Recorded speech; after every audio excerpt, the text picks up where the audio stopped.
Bom dia, alunos. Como havíamos falado na última aula de proteínas, hoje a gente vai iniciar uma parte de proteínas especiais, que são as enzimas. Eu havia comentado com vocês algumas características básicas das enzimas, né? O que são enzimas? Enzimas são, em sua maioria, proteínas, tá? Então, a maioria das enzimas são tipicamente proteínas. Mas existem algumas enzimas que são formados por outros componentes, como, por exemplo, RNA. Tá? Então, nós temos aqui as RNases, né? RNases, que são proteínas especiais, um pouco diferente dessas demais proteicas aqui. Então, tirando a exceção das RNases, todo o resto das enzimas são o quê? De natureza proteica. Então, a grande maioria são de natureza proteica, tá? Isso é uma característica da enzima, tá? O que essa enzima faz? Essa enzima, ela acelera reações químicas. Então, o que ela faz? Acelera reações químicas. Onde são essas reações químicas? Dentro do organismo. Então, reações metabólicas de digestão, reações de mudança e produção de algum outro tipo de proteína, reações neurológicas, musculares, todas apresentam influência enzimática. Todas, tá? Então, o que a enzima faz? Ela acelera as reações químicas, tá? Por acelerar as reações químicas, ela funciona como um catalisador, tá? Funciona como catalisador, tá?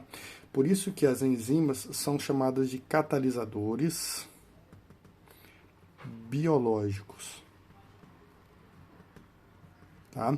Então, toda enzima é chamada de catalisador biológico. O que um catalisador biológico faz? Acelera as reações químicas dentro do organismo, tá? Como que ela acelera essas reações químicas? Ela acelera reduzindo a energia de ativação. Então, uma outra propriedade da enzima, outra função da enzima, melhor dizendo, é de reduz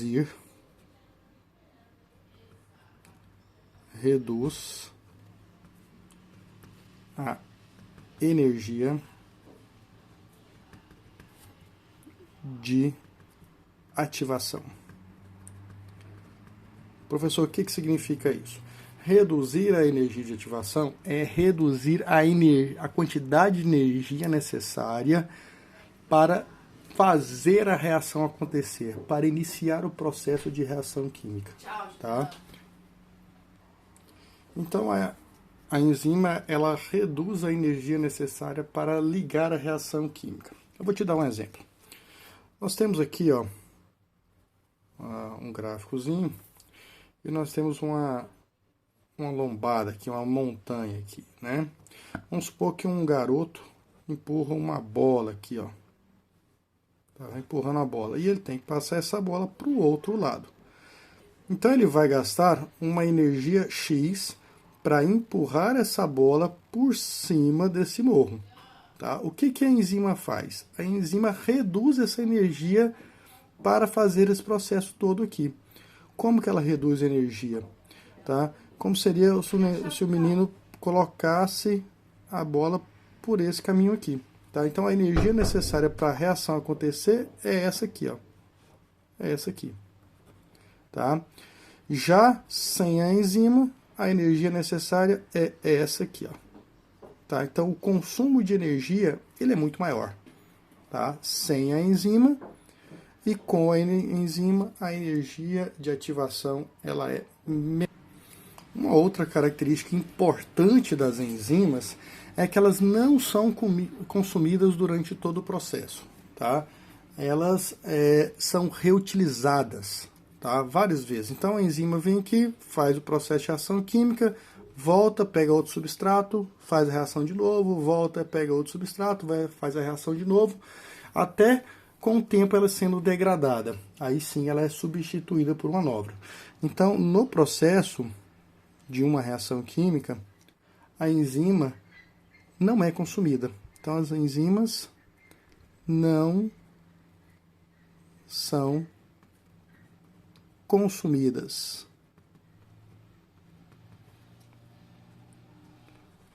no processo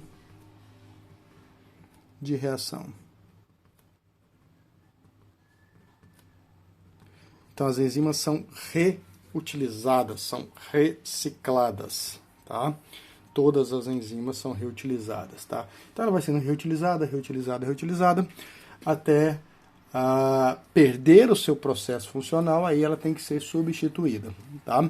Então, a enzima, ela acelera a reação química, ela reduz a energia de ativação e ela não é consumida no processo. Então, ela é a menina dos olhos da célula, tá? Ela faz tudo, mas tudo para a célula economizar energia e tempo nesses dois processos aqui, tá? Só que a enzima, ela é enjoada, tá? Para ela funcionar, ela precisa de um substrato. Tá?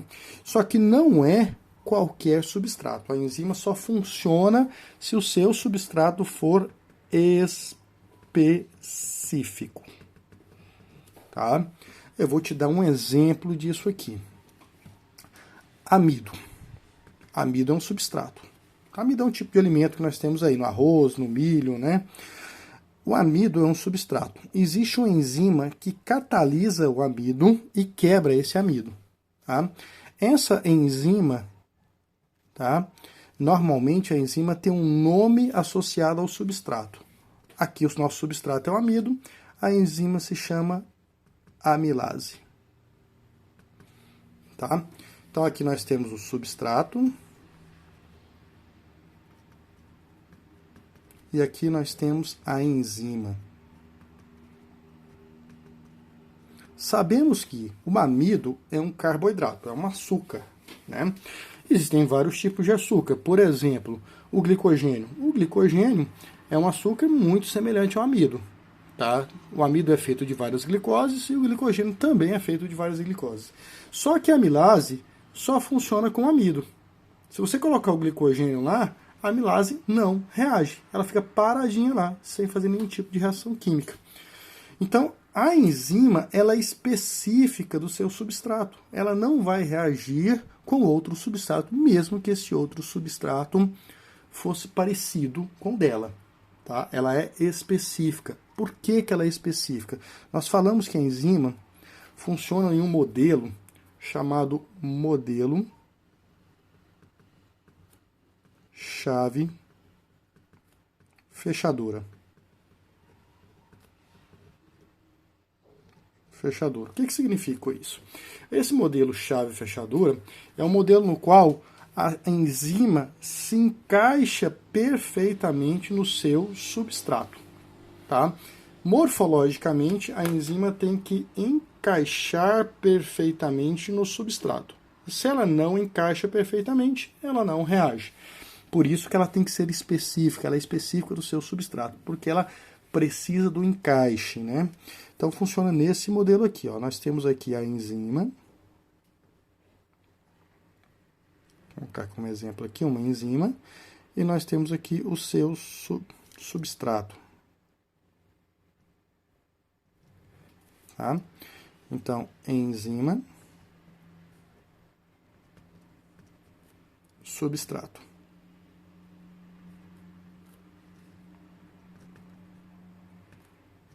Então, para ela funcionar, ela tem que se encaixar perfeito no substrato. Se ela não encaixa no substrato, não há reação química, tá? O local de encaixe da enzima com o seu substrato, essa região aqui, ó, esse local aqui, ó, de encaixe entre a enzima e o substrato, nós chamamos de sítio ativo da enzima, tá? Então, o que é o sítio ativo? O sítio ativo é o local de encaixe da enzima com o substrato. Se o sítio ativo for diferente do substrato, não há um encaixe, não há reação química. Tá? Então, nessa reação aqui, ó, a enzima se encaixa perfeitamente no substrato. Tá? Ao se encaixar o sítio ativo da enzima com o substrato, ocorre a reação química, tá? Num tempo menor e com energia gasta menor. Tá? E no final do processo, a enzima sai intacta.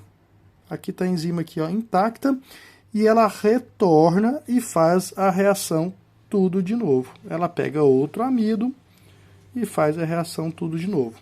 E o que acontece com o substrato? O substrato, normalmente aqui nesse caso aqui é uma reação de quebra, ele é quebrado em um produto final.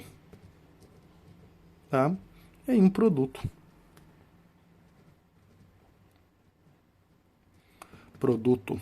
Então nós temos aqui, no início da reação, aqui ó, no início da reação em 1,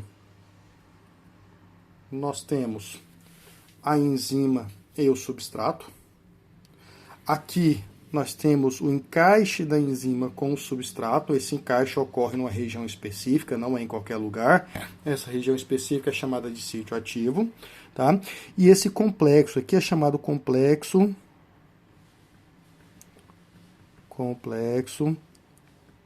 enzima substrato. Tá? Então, em 2, nós temos o complexo enzima substrato. Né? E em 3, eu tenho o final da reação química. Nesse final da reação química, eu tenho a enzima intacta, eu tenho a enzima, e eu tenho um produto final que vai ser utilizado pela célula. Esse produto vai ser consumido pela célula e essa enzima volta e pega outro substrato e continua o seu ciclo de reação química. Tá?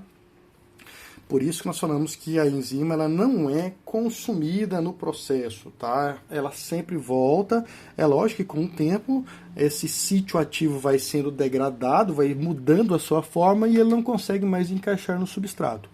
Aí é necessário se produzir uma nova enzima. A célula produz uma nova enzima, ok?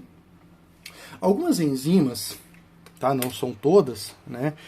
Elas têm uma morfologia diferente do seu substrato próprio. Vamos pensar aqui. Olha, eu tenho aqui a enzima, tá? E eu tenho aqui o seu substrato, né? Aqui o substrato da enzima, tá? Observa que o sítio ativo da enzima é diferente morfologicamente do substrato, mesmo sendo o seu substrato específico, tá? O sítio ativo é diferente. Nesse caso aqui, ó, não ocorre reação, tá? É necessário modificar a enzima. A proteína tem que ser alterada a morfologia do seu sítio ativo, tá? Aí entra em ação um outro componente. Tá? Esse componente muda a conformação da enzima. Tá? Esse outro componente nós chamamos de coenzima. Tá?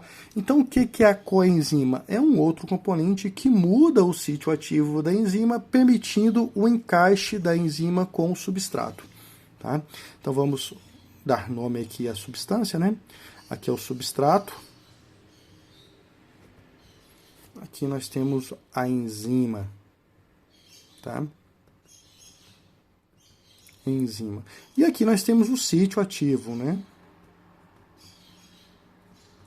Lembrando que o sítio ativo, ele tem que se encaixar perfeitamente ao substrato. Nessa situação aqui, esse encaixe não acontece. É necessário a gente modificar a enzima.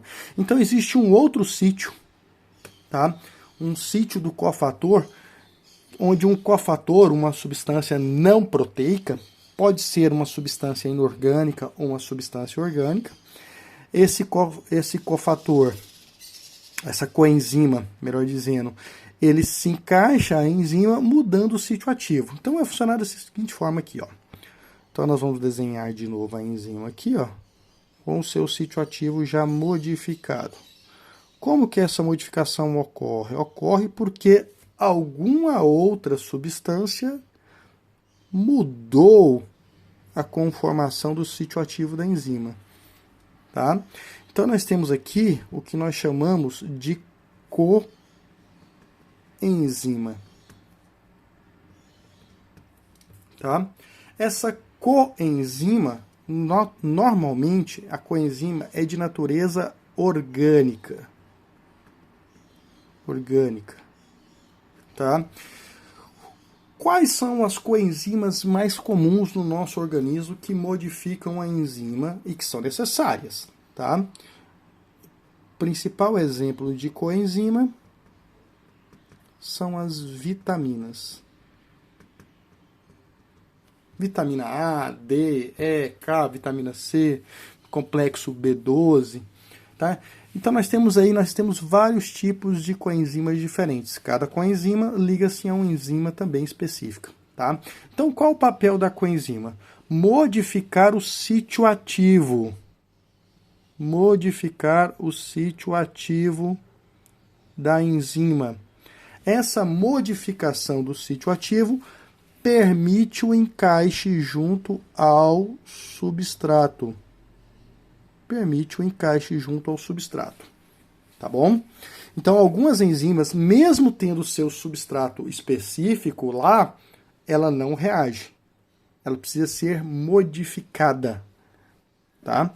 Então, uma coenzima, um outro componente orgânico se liga a essa proteína, modifica o sítio ativo, permitindo o encaixe entre substrato e enzima. Se esse outro componente for de natureza orgânica, o nome que nós damos é coenzima.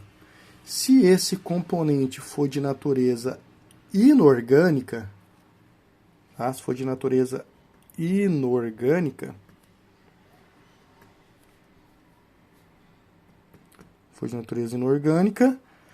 nós chamamos esse componente de cofator.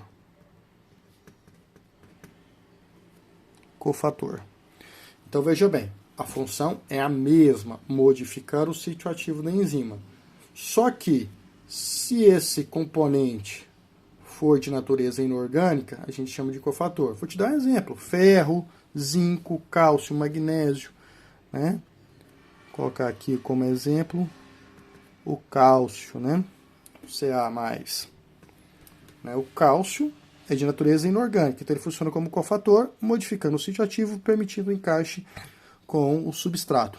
Se for de natureza orgânica, é uma vitamina, né? Nós chamamos isso de vitaminas. Nós temos as vitaminas hidrossolúveis e lipossolúveis, que é uma nossa próxima aula aí.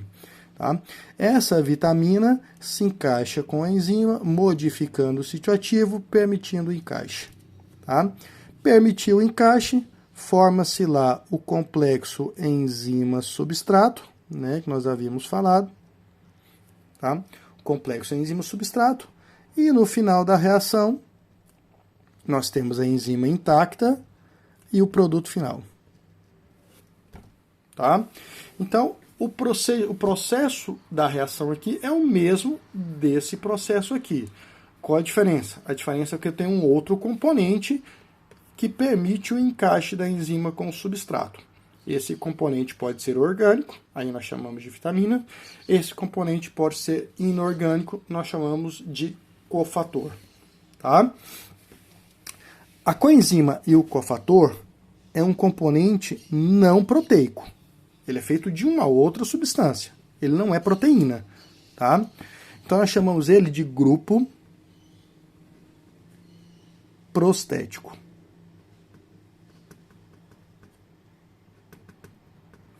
Então aqui nós temos aqui, ó, o substrato.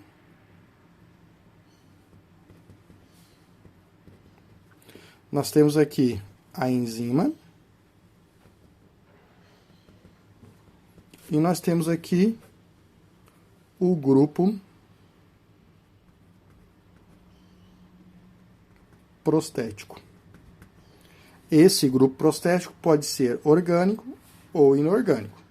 Se esse grupo prostético for orgânico, ele recebe o nome de coenzima. Se esse grupo prostético for inorgânico, a gente chama ele de cofator enzimático.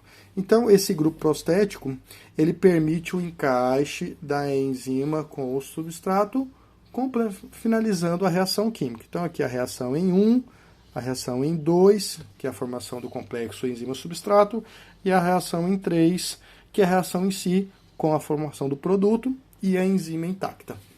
Ok? Então, a enzima, ela é a menina dos olhos da célula. Por quê? Porque ela permite a reação química de uma forma mais rápida, com menos energia, né? Mas é ela enjoada, igual eu falei para vocês. Ela precisa do seu substrato específico e algumas, mesmo com o seu substrato específico, ela não consegue se encaixar. Aí ela vai necessitar de um grupo prostético que modifica o seu sítio ativo. Esse grupo prostético pode ser uma coenzima ou um cofator, tá?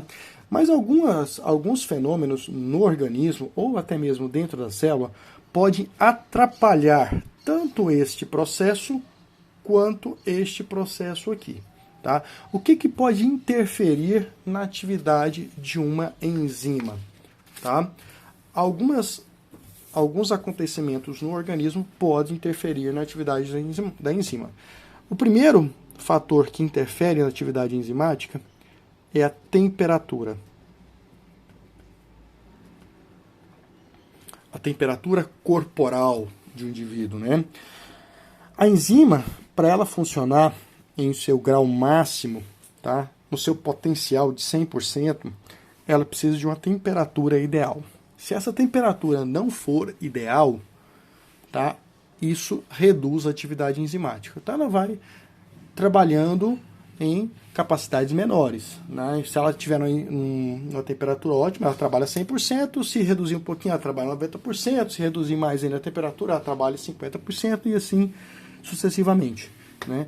Então a enzima precisa de uma temperatura ideal. Qual é a temperatura ideal de uma enzima? Tá? No caso aqui do nosso organismo, a temperatura ideal ela é comum para todas as enzimas, né? Então nós temos lá uma temperatura que vai aumentando até chegar ao seu ponto máximo. E aí, a partir daí, a atividade enzimática vai reduzindo. No ser humano, o ótimo enzimático de temperatura gira em torno de 36 graus Celsius. Esse é o ótimo, né? Ótimo de temperatura. Por isso que a nossa temperatura corporal é em torno de 36 graus Celsius.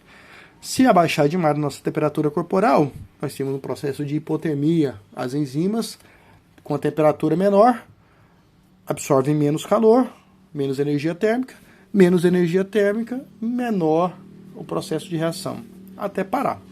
Tá? Se aumentar a temperatura demais, nós temos uma desnaturação proteica. Então, a temperatura muito alta muda a forma da enzima, impedindo a reação química. Por isso que falava, a temperatura corporal muito alta, acima de 40 graus Celsius, pode causar convulsões e até óbitos. Tá? Por quê? Porque para a atividade enzimática, a enzima perde a função, a célula morre e o seu organismo morre junto com ela. Tá? Então nós temos o ótimo de temperatura que gira em torno de 36 graus Celsius. Isso varia de espécie para espécie e a idade, né? Por exemplo, em crianças 37 graus Celsius, uma temperatura mais elevada. Tá? Mas em adultos 36 graus Celsius. Abaixo disso eu reduzo aqui, ó, aqui a atividade da enzima, né? A produção enzimática. Então nós temos aqui nosso eixo X, que é a temperatura. Temperatura aqui medida em graus Celsius, e nós temos a taxa de reação aqui, ó. Taxa de reação da enzima. Tá? A taxa de reação. Então, numa temperatura ótima de 36 graus Celsius, a taxa de reação é 100%. Tá? Se eu reduzo a temperatura, a taxa de reação também diminui. Ó. Também diminui. Ok? Agora, se eu aumento demais a temperatura, a taxa de reação também vai diminuir. Olha só. Aumentei demais a temperatura, passei para 40 graus Celsius, a taxa de reação também diminui. Então a enzima, ela precisa de uma temperatura ideal para trabalhar. Essa temperatura no organismo humano gira em torno de 36 graus Celsius. Tá? Essa temperatura, ela é para todo o organismo. Então existem enzimas que trabalham no cérebro, trabalham com essa temperatura ótima. Enzimas que trabalham no fígado, trabalham com essa temperatura ótima. Que trabalham no estômago, com essa temperatura ótima. E assim sucessivamente. Tá? Um outro fator que também pode interferir na atividade enzimática é o pH. pH também interfere. Só que o pH, diferente da temperatura, ele é específico para cada enzima. Então, cada órgão do nosso organismo tem um pH específico e a enzima trabalha num pH ótimo diferente. Tá? Então, nós temos aqui o nosso novo gráfico. Né? Um gráfico, vou colocar mais próximo aqui para você comparar os dois. Aqui nós temos o gráfico do pH, eixo Y, eixo X. Lembrando que no eixo X nós temos aqui o pH. Tá? E no eixo Y nós temos a taxa de reação.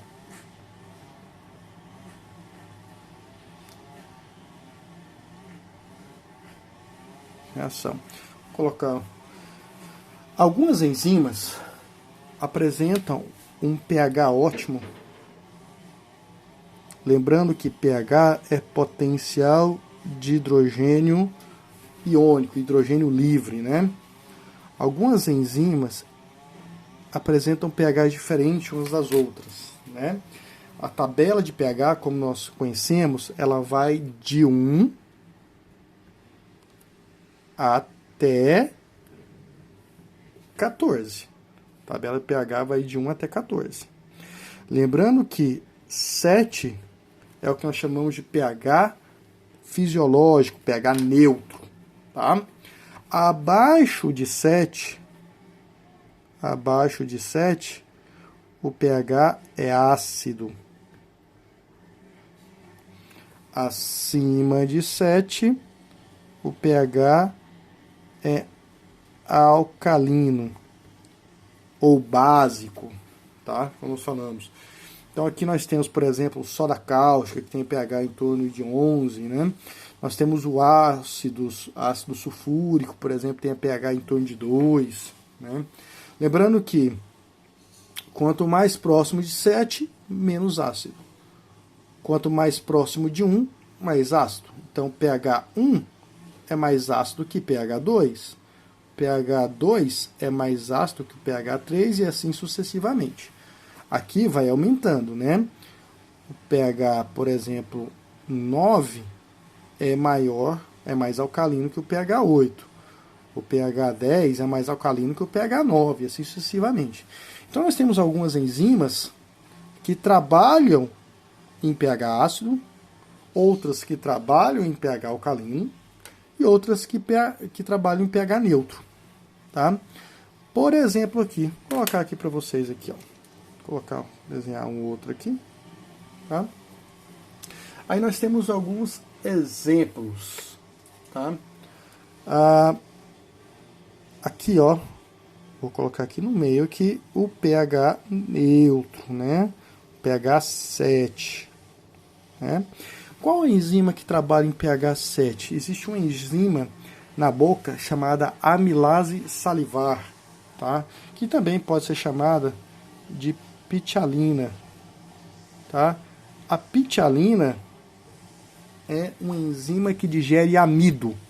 Mas para ela funcionar, ela precisa do seu pH ótimo. Qual que é o pH ótimo? 7. Tá? Então o pH da boca é um pH neutro. Tá? Se, porventura, na sua boca tiver um pH um pouco mais ácido, a taxa enzimática da pitialina diminui. Tá? Ou, se porventura, na sua boca o pH estiver mais alcalino, a taxa enzimática também diminui. Então, para a taxa enzimática trabalhar a 100%, o pH da sua boca tem que ser em torno de 7, um pH neutro. Outras enzimas trabalham em pH ácido, por exemplo, a pepsina. Tá? A pepsina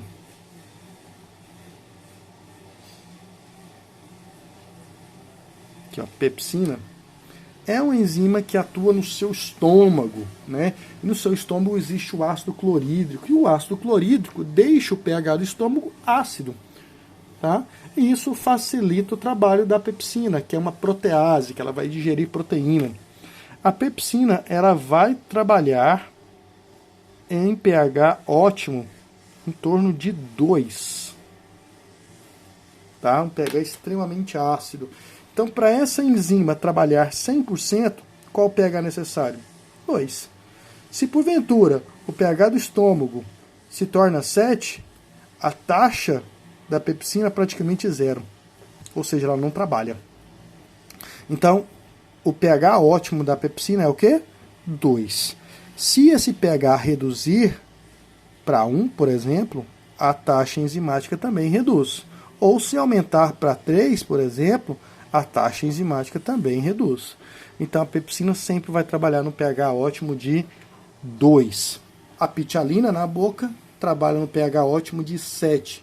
E uma outra enzima chamada tripsina,